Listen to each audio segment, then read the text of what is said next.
Frozen Lake Ambush. Prologue. Into the Wight. Beyond the wall, the world was a graveyard of ice. Winds cut like blades, carrying the screams of things unseen. Jon Snow led his small band of warriors through the endless Wight, a fellowship bound not by loyalty but by desperation. They had come for proof of the impossible, a wight, captured and carried south to convince Queen Cersei of the threat. But every step north was a gamble with death. With him rode a strange company: Ser Jorah Mormont, grim and silent; Sandor Clegane, the Hound, muttering curses at the cold; Beric Dondarrion with his flaming sword burning against the snow; Thoros of Myr, his prayers whispered through chattering teeth; Tormund Giantsbane, all red beard and bravado; and a handful of the free folk who had survived too many winters to be afraid of one more. They moved like ghosts across the frozen tundra, eyes scanning the horizon for movement. Above, the sky was a flat gray lid. Around them stretched the endless Wight of the haunted north. Chapter 1. The Trap Springs. They found the Wight patrol first, dead men shuffling through the snow, led by a white walker on a skeletal horse. The ambush was quick, brutal, and costly. Dragonglass shattered the walker, and his wights collapsed like puppets cut from strings, except for one, which kept moving. Jon and the others seized it, bound it in chains, and prepared to flee. But the scream it unleashed was not human. It was a call, a horn of ice. From every ridge, every shadow of the frozen landscape, the dead began to appear. First dozens, then hundreds, then thousands. The snow itself seemed to crawl with blue-eyed corpses.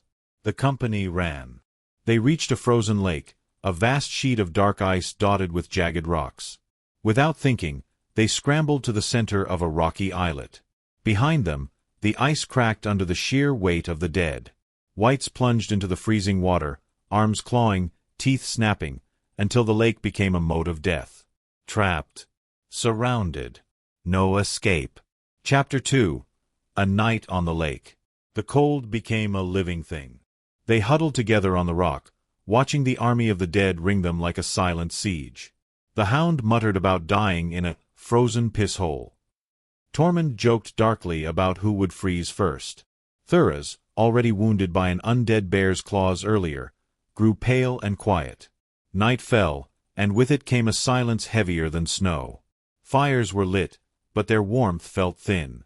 The Wights stood motionless on the ice, a wall of eyes, waiting. Somewhere beyond them, the Night King and his white walkers watched with patient cruelty. The lake was their trap, and Jon knew it. When Thoros died in the night, they burned him quickly. His body flared against the darkness, then was gone. Beric stared into the flames of his sword and muttered of destiny. Jon counted their weapons, their rations, their chances, and found nothing but despair. Chapter 3. The Break of Ice and Blood. Dawn brought no relief. The ice had thickened overnight. Slowly, creaking like an old door, the dead began to step forward again. One by one, then in hordes. They came from all sides, pouring over the frozen lake like a tide of claws and teeth.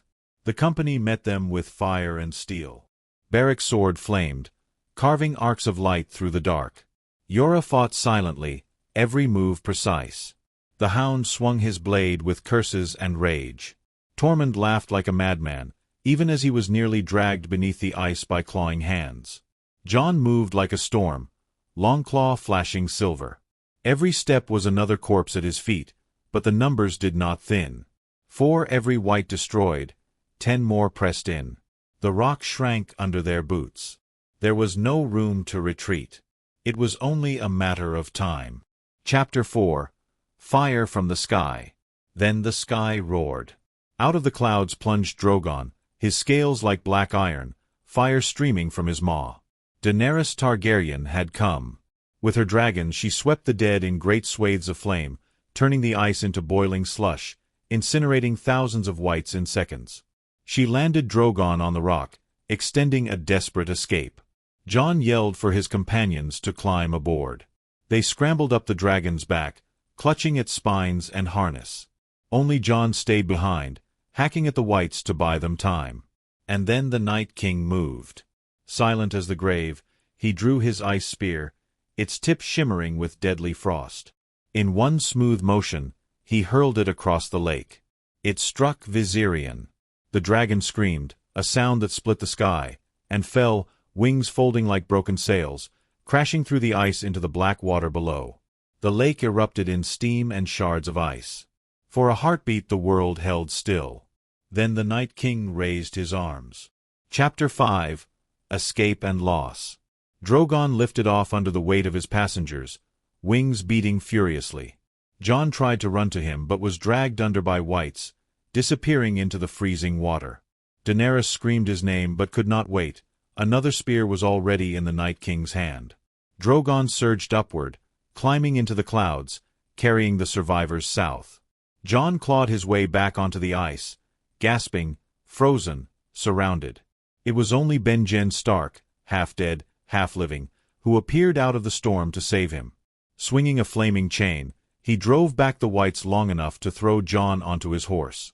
Benjen stayed behind, swallowed by the dead as Jon galloped for the wall. Behind them, on the shattered lake, the Night King's army stood triumphant. With chains of ice, they hauled Viserion's corpse from the water. His eyes opened, blue as a winter star. A dragon had joined the dead. Epilogue: The Cost of Proof. South of the wall, Daenerys stared into the fire as Jon lay recovering from his wounds. She had lost a child to save a man she barely knew, and the dead had gained a weapon of unimaginable power. Their mission had succeeded. They had a wight to prove the threat. But at what cost? The frozen lake was silent now, but in its depths lay the echo of wings, the memory of fire turned to ice. The war of the living and the dead had entered a new, more terrible phase.